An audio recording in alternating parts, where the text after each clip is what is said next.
kivumbi bado kiko pale pale kwa mwamba Abbas Tarimba, mbunge wa Kinondoni, pamoja pia na mchungaji Josephat Gwajima. Yani ni mwendo wa spana kama kawaida, huku jiwe huku bado jiwe. Na kama kawaida mwamba Josephat Gwajima ambaye amekuwa kijiamini kwamba hajawahi kupoteza pambano, basi kwa sasa pambano ama mpambano mkali uliopo, na tunasubiri jibu kwamba je, atafanya press conference nyingine ili mradi aweze kumjibu huyu mwamba Abbas Tarimba ambaye ni mbunge wa Kinondoni, baada ya yeye kuweza kuzungumza kwa makasiriko na akiweza kumkingia kifua Mheshimiwa Dr. Samia Suluhu Hassan kwa kile alichoweza kukizungumza mchungaji Josephat Gwajima baada ya kumtolea mfano mtoto wa mheshimiwa ambaye ni Abduli. Yani kwa anachokizungumza Abbas Tarimba, mbunge huyo Kinondoni, ni kwamba hakukuwa na haja, hakukuwa na ulazima wa kuweza kumtolea mfano mtoto kipenzi wa rais Abduli. Yani kulikuwa na haja gani ya kumuingiza katika masuala ambayo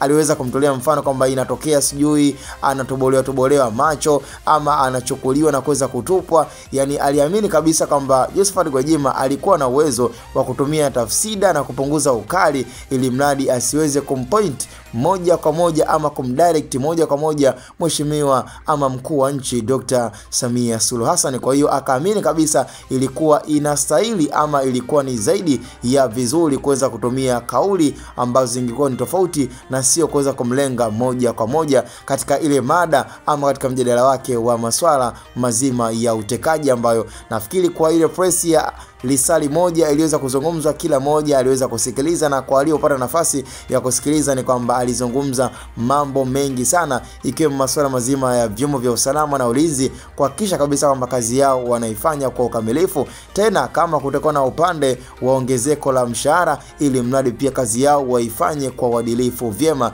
ili mradi haya masuala ambayo yamekuwa yakiendelea kwa viongozi tofauti tofauti, huku akiweza kutolea mfano hata kwa tukio ambalo liliweza kutokea kwa Padri Charles Kitima na hata kwa viongozi wengine, akiwemo pia katekista ambaye hakuweza kumtaja jina, lakini ni moja mifano ambayo aliweza kuitoa kwamba imeshatokea, na hata kwa tukio la Mdude Nyagali, mwanaharakati wa kisiasa kwa tiketi ya Chama cha Demokrasia na Maendeleo. Kwa kulikuwa na mijadala tofauti tofauti ambayo nafikiri alizungumza, lakini imeonekana kuna sehemu aliyoteleza mwamba ambayo imeweza kumfanya pia Abbas Tarimba kuweza kumjibu na kuweza kumpiga na spana mwamba Josephat Gwajima. Sasa mpaka sasa hivi tunasubiri atakachoweza kukijibu mwamba huyu mchungaji Josephat Gwajima. Tukutane kwenye upande wa comment. Ni Hatboy Media.